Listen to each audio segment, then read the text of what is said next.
नमस्कार दोस्तों, chill screams के एक और एपिसोड में आपका स्वागत है।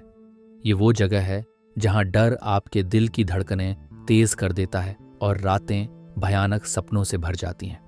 हर हफ्ते हम आपके लिए लाते हैं नए और डरावने किस्से जो आपको रोंगटे खड़े कर देंगे। अंधेरे की दुनिया में कदम रखिए और हमारे साथ इस भयानक सफर का आनंद लीजिए।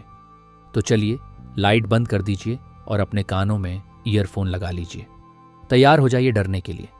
चैनल को सब्सक्राइब करें और हमारे साथ बने रहें। चिल स्क्रीम्स, यहाँ हर कहानी होती है डर से भरपूर।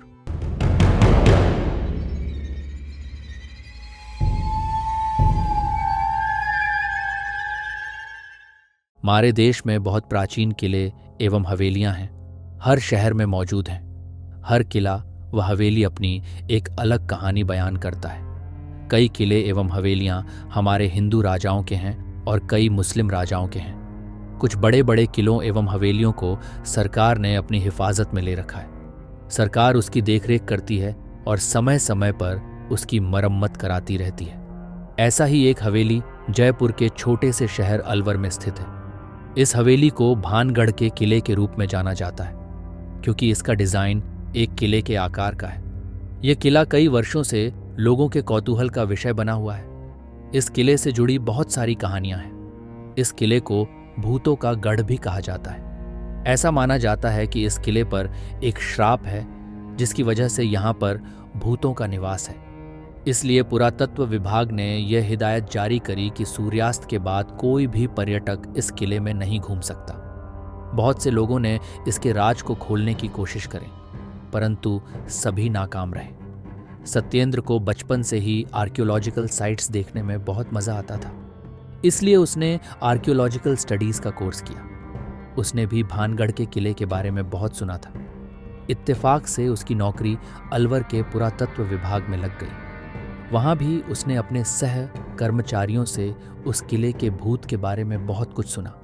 क्योंकि वह इसमें विश्वास नहीं करता था, इसलिए उसने सोचा कि उसे खुद अंदर जाकर देखना होगा। एक रात जब सत्येंद्र की ड्यूटी किले के बाहर थी तो उसने सोचा कि आज ही अच्छा मौका है, वह अंदर जा सकता है। वह रात के अंधेरे में चौकीदार की नज़रों से बचते बचाते किले के अंदर पहुंच गया। रात बहुत गहरा गई थी।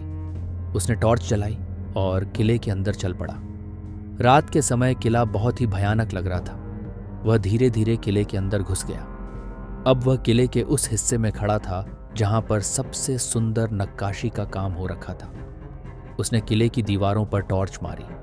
तभी उसे यह एहसास हुआ कि किले की दीवारें खुद ब खुद जगमगा रही हैं। ये देख वह बहुत हैरान हुआ कि दीवारों के अंदर से खुद ही रोशनी निकल रही थी। उसने दीवारों के नज़दीक जाकर उन्हें छूने का प्रयास किया तो उसको एक ज़बरदस्त झटका लगा। काफ़ी समय तक उसके हाथों में जलन होती रही। तभी उसे थोड़ी दूर से घुंघरुओं की आवाज़ें में आने लगी। वह ध्यान से उस आवाज़ का पीछा करते हुए उस तरफ चल पड़ा। वह आवाज़ उसे एक बहुत बड़े कमरे की तरफ ले गई जो उस जमाने में राजा का मुख्य महल हुआ करता था। जब वह उस महल के अंदर घुसा तो वहाँ का नज़ारा देखकर हैरान रह गया। पूरा महल रोशनी से जगमगा रहा था। चारों तरफ दिए ही दिए जल रहे थे। सबसे चौंकाने वाली बात यह थी कि उसे उस महल में लोग दिखाई दे रहे थे। बहुत सारी दास दासियाँ वहाँ घूम रही थीं। पूरे महल को एक दुल्हन की तरह सजा रखा था। ऐसा लग रहा था मानो किसी की शादी का फंक्शन चल रहा हो। सत्येंद्र ने जब वहाँ लंबे चौड़े पहलवान जैसे सिपाही देखे तो उन्हें देख वह डर गया और एक खंभे के पीछे छुप गया। तभी एक पहरेदार ने राजा और रानी के आने की घोषणा की। उनकी आते ही ढोल बजने लगे और दासियां फूलों की वर्षा करने लगीं। राजा और रानी अपने अपने सिंहासन पर विराजमान हो गए। सत्येंद्र ने महल में नज़र दौड़ाकर देखा तो उसने पाया कि वहाँ बहुत सारे लोग भी मौजूद थे जो शायद उस राजा की प्रजा थी। राजा के सिंहासन के सामने बहुत सारे छोटे सिंहासन थे जिन पर बहुत से मंत्री बैठे हुए थे। सत्येंद्र ने नज़रें उठाकर देखा तो ऊपर पर्दों के पीछे कई रानियां बैठी हुई थीं। उसे अपनी आंखों पर विश्वास नहीं हो रहा था। उसे लग रहा था कि यह सब एक छलावा है। वह जैसे ही खंभे के पीछे से निकल आगे बढ़ने को हुआ तो पहरेदार ने राजकुमारी के आने की घोषणा कर दी। सत्येंद्र की नज़रें द्वार पर गईं तो उसने देखा कि एक बहुत ही सुंदर और आकर्षक सी लड़की राजकुमारी के वेश में चली आ रही थी। सत्येंद्र ने इससे पहले कभी उससे ज्यादा खूबसूरत लड़की नहीं देखी थी। वह उसे देख मंत्रमुग्ध हो गया और वहां खड़े हो उसे निहारता रहा। राजकुमारी के आते ही दासियों ने फूलों की वर्षा प्रारंभ कर दी। राजकुमारी के सुगंधित इत्र से सारा महल सुगंधित हो गया। कुछ ही पलों में पहरेदार ने किसी राज्य के राजकुमार के आने की घोषणा करी। उस राजकुमार के आते ही सब उठ खड़े हुए और फिर से दासियों ने उस पर फूलों की वर्षा करी। सत्येंद्र को अब सब समझ में आ गया था। उस दिन राजकुमार और राजकुमारी का विवाह होने वाला था। उसे अभी भी यही अनुभव हो रहा था कि यह सब जो उसे दिख रहा है वह एक छलावा है, पर वह उस राजकुमारी के रूप सौंदर्य से इतना मोहित हो गया था कि वहां खड़े होकर उसे कुछ देर और देखना चाहता था। शादी की रस्में प्रारंभ होने जा रही थीं। राजकुमार और राजकुमारी दोनों एक दूसरे के आमने सामने वरमाला लिए खड़े थे। पुरोहित के आग्रह पर राजकुमारी जैसे ही राजकुमार को वरमाला पहनाने वाली थी कि कुछ सिपाहियों ने सत्येंद्र को घेर लिया और शोर मचा दिया। सबका ध्यान खंबे के पीछे खड़े सत्येंद्र पर पड़ा। शादी की रस्मों को रोक दिया गया। सिपाही सत्येंद्र को खींचते हुए बाहर निकाल लाए। सत्येंद्र चीख चीख कर कह रहा था, तुम सब लोग एक झूठ हो, छलावा हो। मैं तुम्हारे इस छलावे में नहीं आऊंगा। मुझे छोड़ दो और मुझे जाने दो। तो यही है वह जिसकी निगाह हमारी राजकुमारी पर थी, राजा ने अपनी तलवार उठाते हुए कहा। हाँ महाराज, यही है वह मनुष्य। खंभे के पीछे खड़े होकर हमारी राजकुमारी को देख रहा था। अब आप हुक्म दीजिए, इसके साथ क्या करना है। मंत्री बोला, अरे आप ये कैसे कर सकते हैं? आप सब लोग तो अब हैं ही नहीं। आप सब तो मरे हुए लोग हैं। मरे हुए कैसे किसी को मार सकते हैं? सत्येंद्र ने चिल्लाकर बोला। तभी एक सिपाही ने सत्येंद्र पर कोड़े बरसाने शुरू कर दिए। महाराज से चिल्लाकर बात करता है। सिपाहियों, इसे ले जाओ और जलती अंगारों में फेंक दो। यही इसका अंजाम होगा, राजा ने अपने सिपाहियों को हुक्म देते हुए कहा। तभी राजकुमारी बीच में बोल पड़ी, नहीं महाराज, इसको इतनी आसान मौत नहीं देनी चाहिए। इसको सजा मैं दूंगी। सत्येंद्र को अभी भी समझ में नहीं आ रहा था कि जो कुछ भी उसके साथ हो रहा है वह सच है या छलावा है। उसे लगा कि यदि वह किसी तरह इस महल से बाहर कदम रख ले तो वह बच सकता है। तभी उसने सिपाहियों को धक्का देते हुए मुख्य द्वार की तरफ भागने की कोशिश करी, पर वह असफल रहा। सिपाहियों ने उसे फिर से पकड़ लिया और इस बार बेड़ियों में जकड़ दिया। उसने राजकुमारी को अपनी तरफ आते हुए देखा। वह हाथ जोड़कर खड़ा हो गया। मुझे क्षमा कर दो, मुझे जाने दो। तुमने जो किया है वह पाप है और पाप की माफ़ी नहीं होती, उसकी सिर्फ सज़ा होती है, राजकुमारी गुस्से से बोली। फिर राजकुमारी ने सिपाहियों से उस पर खूब कोड़े बरसवाए। वह चीखता रहा और सिपाही कोड़े मारते रहे। उसे अपने ऊपर बहुत गुस्सा आ रहा था कि क्यों वह इस किले का राज जानने यहाँ आ गया। क्यों उसने अपने सहयोगियों की बात नहीं मानी। सदियों से मैं राजकुमार से विवाह करने की राह देख रही थी। आज वह शुभ घड़ी आई थी, पर तुम जैसे दरिंदे ने आकर फिर से रंग में भंग डाल दिया। पर आज मैं तुम्हारी यह चाल कामयाब नहीं होने दूंगी। आज मैं यह विवाह संपन्न करके ही रहूंगी।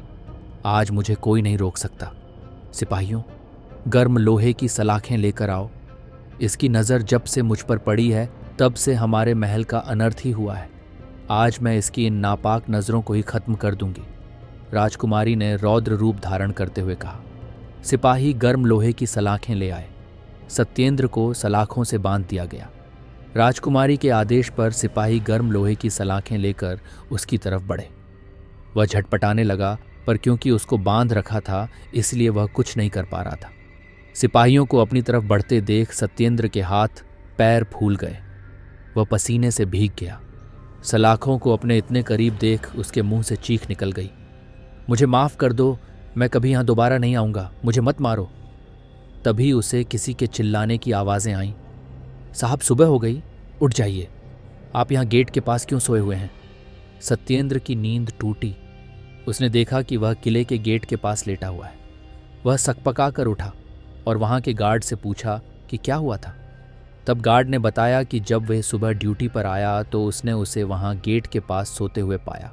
सत्येंद्र को इतना तो याद था कि वह रात को किले के बाहर ड्यूटी पर था, पर उसके बाद उसे कब नींद आई वह कब वहां पहुंचा उसे कुछ भी याद नहीं आ रहा था।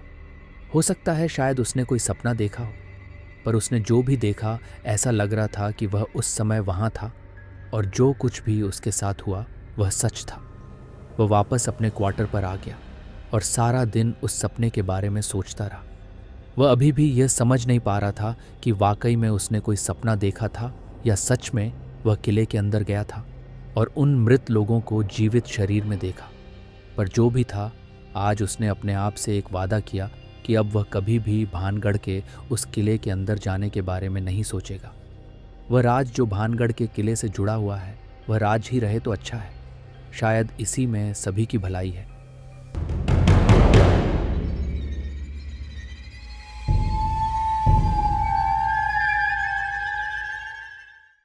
तो दोस्तों, आज की हमारी डरावनी कहानियां यहीं समाप्त होती हैं। उम्मीद है कि आपको मजा आया होगा।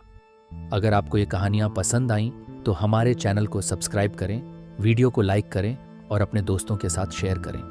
हमें अपनी राय और डरावनी कहानियां हमारे फेसबुक पेज पर ज़रूर भेजें, जिसका लिंक डिस्क्रिप्शन में है। आपकी कहानियां हमारे अगले एपिसोड में सुनने का इंतज़ार रहेगा।